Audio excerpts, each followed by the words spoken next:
Some say that we're already in World War III, and others are saying it has not yet begun. But whatever people say about where we are, there is the truth that something big is about to happen. We see countries and organizations that are in the know are taking extraordinary steps to be prepared for what's about to happen. We see Europe massively launching an arming program. They are buying up weapons like nobody's business. The United States is shifting massively its focus into war-fighting capabilities, not fighting sand gremlins, but rather fighting actual militaries.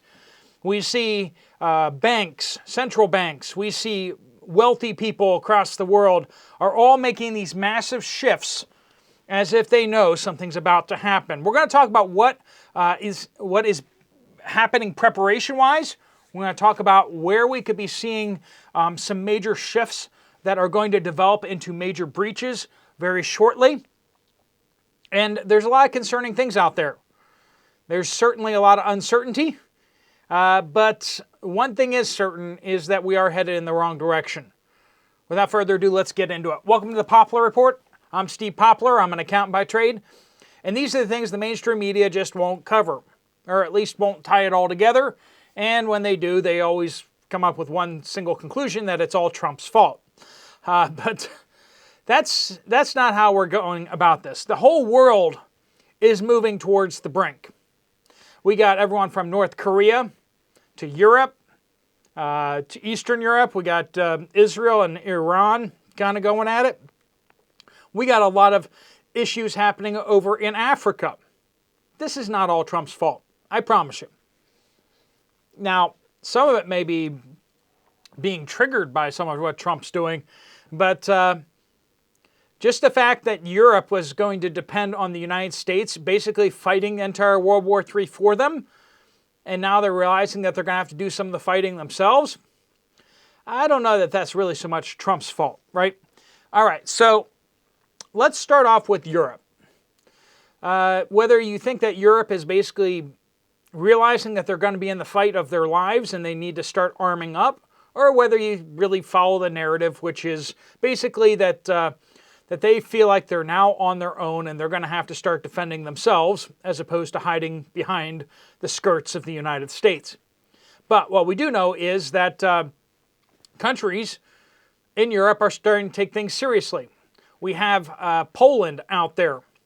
They are moving towards a full mobilization of their entire male population. Well, adult male population.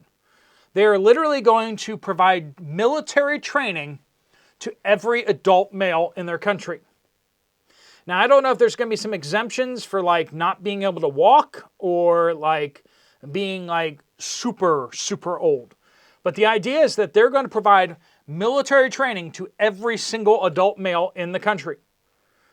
That's what they're saying, and that's apparently what they're going to roll out in the next couple of months because they are planning on actually getting all adult males to have some of this training before the end of this year. Now, it's not going to be like a full reservist program. It's not going to be like conscripts where everyone is conscripted.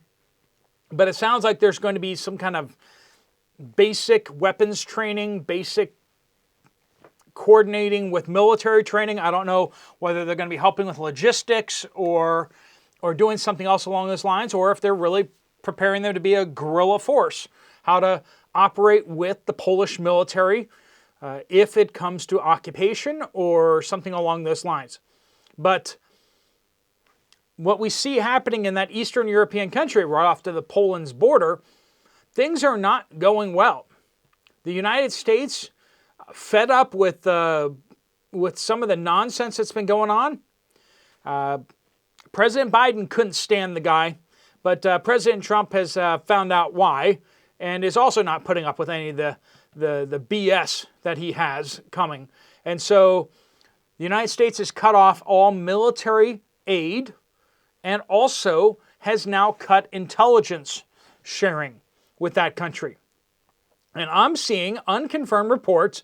I don't know how you'd confirm this because the United States doesn't have personnel in that country. But I'm seeing reports that U.S. Special Operations or Americans who are in that country are actually leaving right now.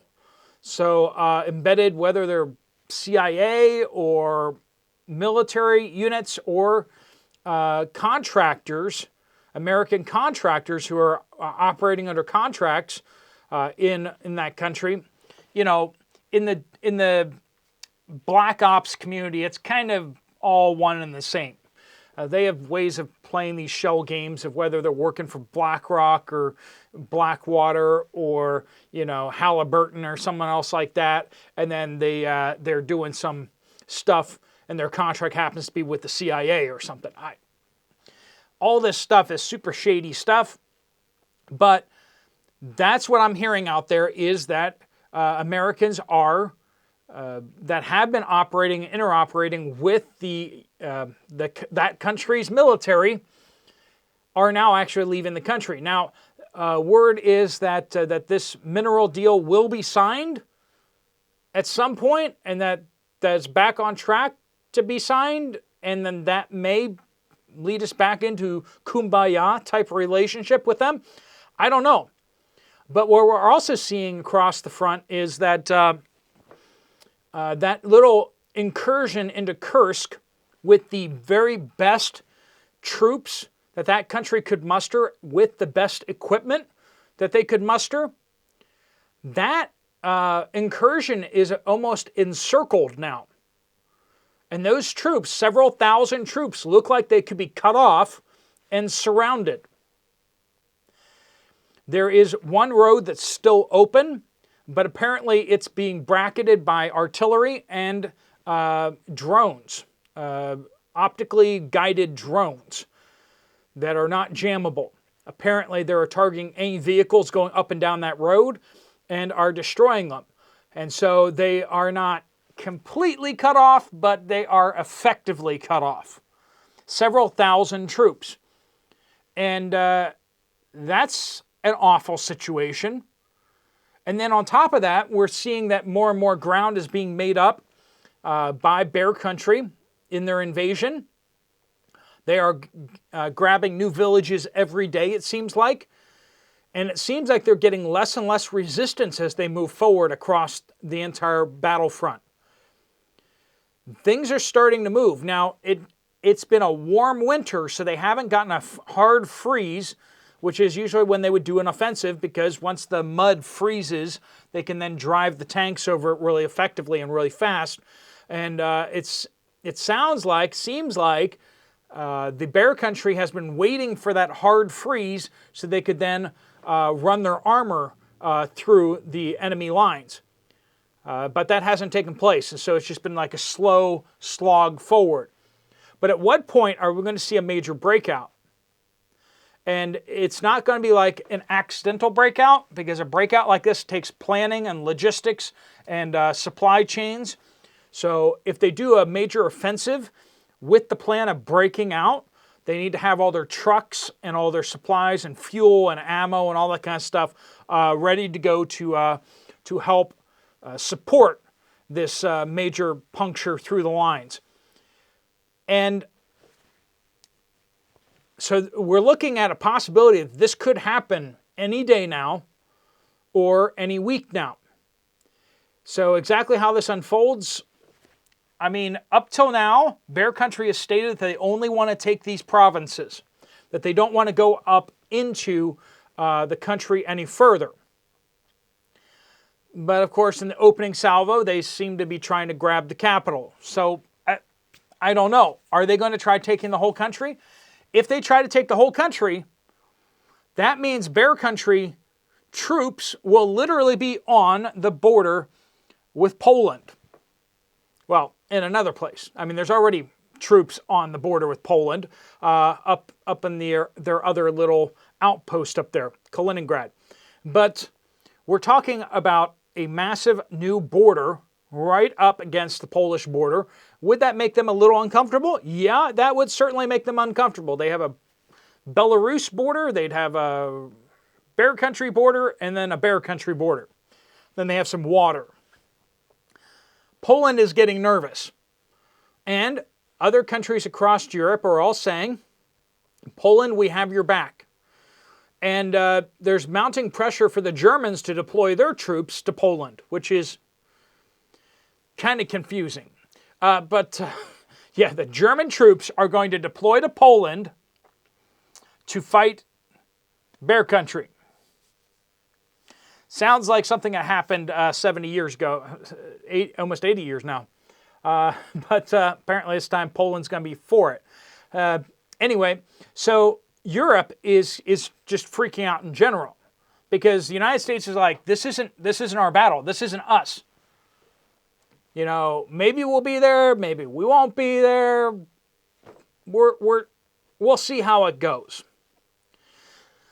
Europe is talking about forming a European army.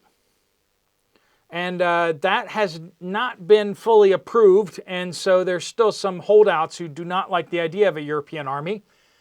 But they have agreed that individually the countries are going to increase their defense spending, and they're talking about spending $800 billion extra dollars this year, which is a lot of money. It's not, I mean, that's almost equivalent to what the United States spends every year on defense. But this is in addition to their military spending. It's an actual chunk of change that they're planning on spending. And they're looking at arming up quickly. Now, a lot of them are actually very disappointed by this being $800 billion. They're expecting to be a lot higher than that. But that's all they're really willing to pay. So we got German debt going off the charts because there is major fiscal problems happening in the European economy. And some people are saying that they need this war in order to kind of save their economies. The $1.3 trillion spending binge by Germany is there to basically prop up its own economy. Now, that's not defense spending. That's other spending. They're basically trying to ram a stimulus package through in order to stimulate their economy. And that's because their GDP has been dropping recently. And Germany is like the economic engine of Europe. And it has faltered, and the GDP has actually been dropping the last few years. There's a lot of problems there. And if Bear Country were to get their troops up against the Polish border, there's one little narrow section where the Polish border connects up with the Lithuanian border. And that's called the Suwalki Gap. And that's a little gap between Belarus and Bear Country's Kaliningrad. And Bear Country has wanted to take that gap. They basically say that it belongs to them, though they'll let Lithuania say it's theirs. But they have a road and they have a railway that goes through. And they basically claim the right of way to connect. So will they move forward and basically capture that gap and occupy it? That's a very likely scenario. If they take over this country in Eastern Europe, they will probably try to grab that Suwalki Gap. Is that a major escalation? Some people would say so.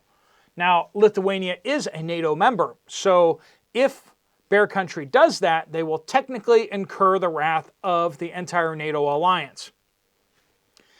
Is everyone willing to go World War III over a little strip of land that nobody really cares about except for Bear Country?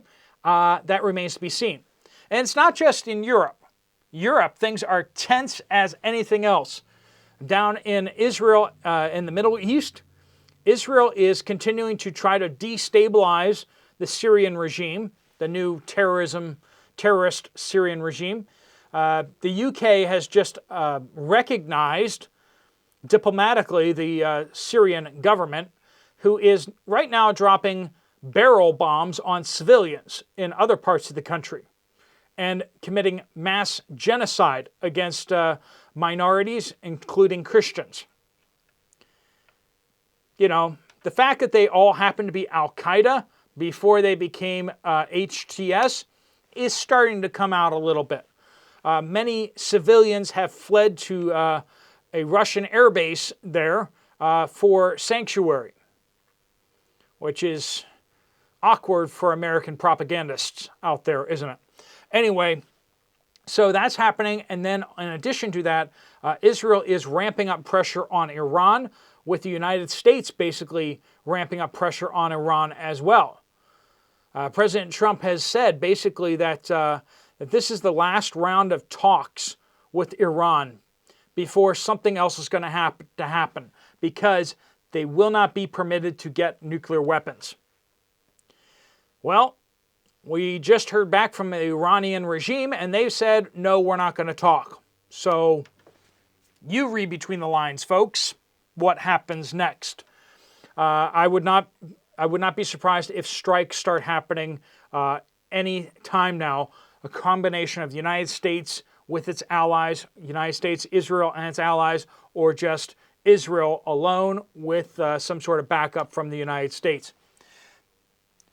Stuff's about to go sideways in Iran. That's all we know. Moving over to North Korea. North Korea suddenly has a nuclear-powered submarine, which they got from who knows where. We're looking at you, China. We're looking at you, China.